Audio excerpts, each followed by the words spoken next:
Halo semua, aku Astita. Video ini adalah video bagian kedua dari video dengan judul Bekerja sebagai Backend Engineer. Jika belum nonton video pertama, silakan klik link yang tertera pada deskripsi. Nah, kembali ke masalah-masalah yang sering dihadapi oleh Backend Engineer. Nah, masalah kedua yang sering dihadapi itu seorang Backend Engineer tidak menulis kode sesuai dengan kaidah atau kesepakatan tim. Kenapa sih kita butuh kaidah atau kesepakatan? Karena coding itu bukan pekerjaan yang melibatkan satu orang aja. Biasanya kita dalam satu departemen atau dalam satu project itu ya banyak orangnya gitu loh. Kalau kita nggak punya kesepakatan nanti bingung nih. Oh ini penulisannya kayak gini, ini pakai desain apa, terus pakai camel case, ada yang pakai snake case, bingung pokoknya nanti. Nah, solusi dari masalah ini, jadi kita sebagai seorang backend engineer harus paham kaidah-kaidah dalam penulisan kode. Yang pertama itu adalah Object Oriented Programming. Paradigma pemrograman ini merupakan paradigma berorientasikan kepada objek. Semua data dan fungsi dibungkus dalam suatu kelas atau objek. Mungkin teman-teman semua udah sangat familiar tentang Object Oriented Programming.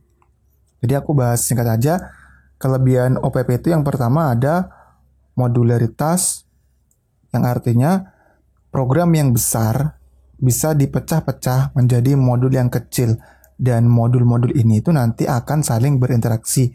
Yang kedua itu fleksibilitas. Ketika ada perubahan requirement di aplikasi, itu kita akan sangat mudah untuk merubah itu di kode kita. Dan yang terakhir itu adalah ekstensibilitas. Nah ini kita bisa dapat dengan mudah nih buat nambah variabel baru, kita bisa nambah metode baru, atribut baru, dan lain-lain. Nah, jika teman-teman baru pertama kali mendengar istilah Object Oriented Programming, teman-teman aku saranin untuk benar-benar memahami konsep dasar ini. Karena ini sangat penting sekali ketika kita sudah bekerja sebagai software engineer, khususnya back-end engineer.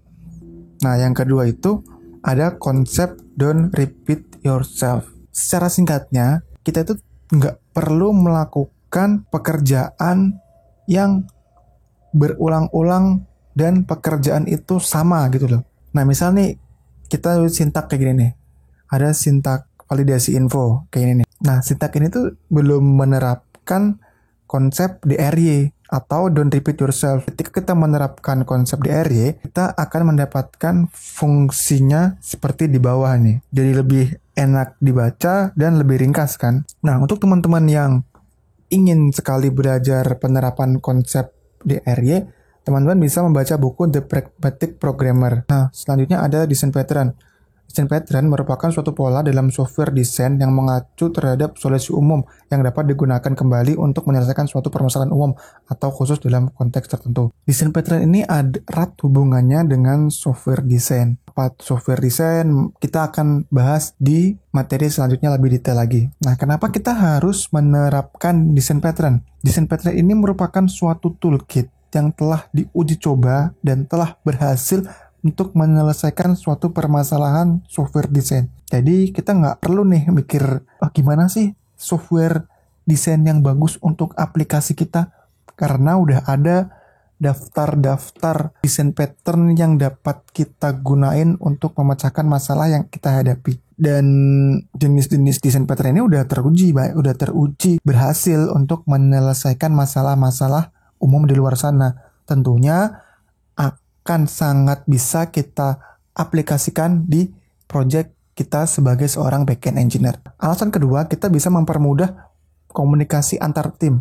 Misal, aku punya purpose nih untuk menyelesaikan desain software ini, aku mau pakai structural pattern yang jenisnya seperti ini. Nah, nanti orang lain tuh kalau tahu desain pattern pasti bakal langsung nyambung. Oh, structural pattern itu kayak gini. Nah, seperti itulah. Terus desain pattern itu sebenarnya ada 3 sih kategorinya. Yang pertama ada creational, kedua ada struktural, nah yang ketiga ada behavioral. Nah, creational itu berhubungan dengan pembuatan suatu objek. Struktural berhubungan dengan bagaimana mengatur suatu objek dan kelas dalam suatu struktur besar dan menjadi struktur yang tetap fleksibel. Nah, yang behavioral ini bertanggung jawab bagaimana suatu objek bisa berkomunikasi dengan objek lainnya. Ini itu ada beberapa desain pattern, ada factory, ada abstract, ada updater, ada bridge, ada builder, prototype, composite, decorator, facets, dan masih banyak lagi. Untuk detail dari desain pattern ini nanti akan kita bahas di video lainnya. Oke, jadi kita sudah sampai ke penghujung materi dari video ini. Bagi teman-teman yang ingin belajar dan ingin tahu lebih dalam mengenai backend engineer, teman-teman dapat membuka website roadmap.sh.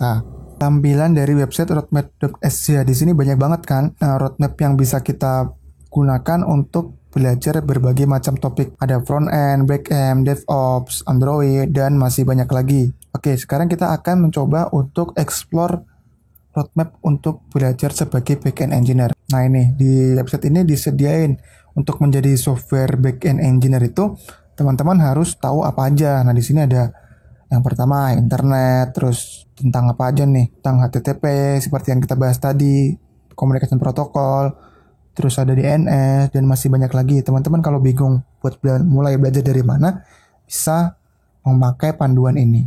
Yang banyak banget nih panduannya, dari yang paling mudah sampai tingkat yang paling advance seperti penggunaan GraphQL, message broker, Docker, dan banyak deh pokoknya. Sampai sini dulu pembahasan kita pada video kali ini.